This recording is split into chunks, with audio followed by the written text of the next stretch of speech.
lagi. Perkenalkan, nama saya Sisilia Stefani Jaya. Asal saya dari Kabupaten Sanggau, Kalimantan Barat. Di sini saya sebagai mahasiswa S1 Fakultas Ekonomi Universitas Tribhuwana Tunggadewi Malang. Jadi begini Pak, tadi kan kita ada belajar tentang ekonomi makro ya Pak? Ya, makroekonomics, oke. Jadi terjadinya inflasi juga termasuk ke dalam permasalahan ekonomi makro kan ya Pak? Apa sih yang dimaksud dengan inflasi itu Pak, dan pengaruh dari akibat inflasi itu dampaknya ya terhadap itu apa gitu ya. Jadi gini, penyakit ekonomi itu salah satu yang berbahaya adalah inflasi.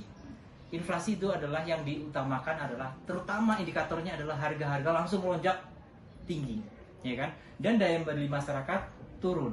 Jadi ada demand, ada supply itu nggak sulit untuk titik temunya. Jadi misalnya ada seorang ibu rumah tangga mau beli katakanlah sayur, tadinya sayurnya cuma 3.000, dengan inflasi harganya 10.000, atau mungkin beras 1 kilonya 10.000, inflasi tiba-tiba harga 30.000, kan jadinya parah banget nih. Jadi masyarakat nggak bisa beli. Karena masyarakat nggak bisa beli, kira-kira produksinya laku nggak, dijual nggak kan, banyak yang bangkrut juga. Kalau misalnya produsen tadi kita ngomong udah 3 sektor kan ya, ada salah satu adalah perusahaan, rumah tangga, sama pemerintah. Nah kalau tidak ada pemasukan dari perusahaan kan pemerintah juga nggak ada duit dong. Nah itu adalah akan mengalami kemacetan atau stagnasi of economy. Ya, disitulah berbahayanya inflasi. Jadi inflasi itu penyakit yang berbahaya di semua negara. Jangan sampai itu. Gimana caranya? Pemerintah Pak Jokowi makanya udah tahu caranya, strateginya, misalnya harga beras yang mau naik dibantu supaya agak turun, jadi dipanasi, jadi diginian gitu loh. Jadi jangan sampai masyarakat kebingungan untuk membeli itu. Ya, jadi cukup itu yang mungkin itu dulu, atau ada tambahan pertanyaan? Ini Pak, jadi selain inflasi kan ada juga yang resesi ya Pak ya.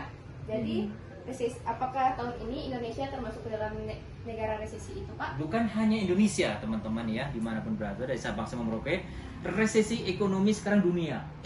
Jadi bukan hanya Indonesia, resesi ekonomi dunia itu dipicu oleh salah satunya perang Ukraina dengan Rusia.